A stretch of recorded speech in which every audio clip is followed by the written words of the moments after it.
SSKM হাসপাতালে নাবালিকা যৌন নির্যাতনের ঘটনায় শোরগোল, প্রতিবাদে পথে রাজনৈতিক দল। কিভাবে নিজেকে শিশুরোগ বিশেষজ্ঞ পরিচয় দিয়ে ট্রমা কেয়ারের শৌচাগারে নাবালিকাকে নিয়ে গেল অমিত মল্লিক? কোথায় নারী সুরক্ষা? প্রতিবাদে পথে নামে কংগ্রেস ও এসইউসিআই। নাবালিকার যৌন নিগ্রহের ঘটনায় প্রতিবাদে সোচ্চার দক্ষিণ কলকাতা জেলা কংগ্রেস। হাসপাতালের এমার্জেন্সি গেটে বিক্ষোভ জেলা কংগ্রেসের সভাপতি প্রদীপ প্রসাদের নেতৃত্বে। নিরাপত্তাহীনতা কেন? কলেজ রয়েছে। অভয়াকাণ্ড থেকে কি শিখেছেন? উলুবেড়িয়া থেকে কি শিখেছেন?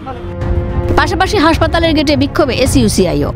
ঘটনার পর ঘটনা দেখছি, কিন্তু শাস্তি হচ্ছে না। আমাদের ডাক্তার আন্দোলনের নেতা ডাক্তার বিপ্লব চন্দ্র বলেছেন, দাবি করেছেন ইতিমধ্যেই যে শাস্তিটা প্রয়োজন, শাস্তি চাই। এবং হাসপাতাল অভ্যন্তরে নার্স, ডাক্তার, স্বাস্থ্যকর্মী এবং যে রোগী তাদেরকে নিয়ে নিরাপত্তার যে ব্যবস্থা এবং তাদের নিয়ে 24 ঘন্টার হেল্প ডেস্ক খুলতে হবে, এটা আমরা দাবি করব। ঘটনার প্রতিবাদে সুর চড়িয়েছে বাম বিজেপি। মুখ্যমন্ত্রী মমতা ব্যানার্জি থাকবেন আর হাসপাতালে নিগ্রহ বন্ধ হবে, দুটো হবে না। মুখ্যমন্ত্রী মমতা ব্যানার্জি থাকবেন, পশ্চিমবাংলার অরাজকতা যেমন বন্ধ হবে না, মুখ্যমন্ত্রী আছেন তো গুন্ডা, দুষ্কৃতী, লুঠেরা তাদের সবার মাথা হয়ে তারা সবাই মিলে একটা দল তৈরি করেছে, দল তৈরি করে নাম দিয়েছে তৃণমূল, দল তৈরি করে নেতা বানিয়েছে মমতা ব্যানার্জিকে। অতএব তারা মমতা ব্যানার্জির দয়ায় আছেন। দেখুন, এখন হোমগার্ড চিকিৎসক সেজে ঢুকে পড়েছে। আমাদের সৌভাগ্য এখনো পর্যন্ত কোনো হাইকোর্টের বিচারপতি সেজে কেউ ঢুকে পড়েনি হসপিটালের মধ্যে।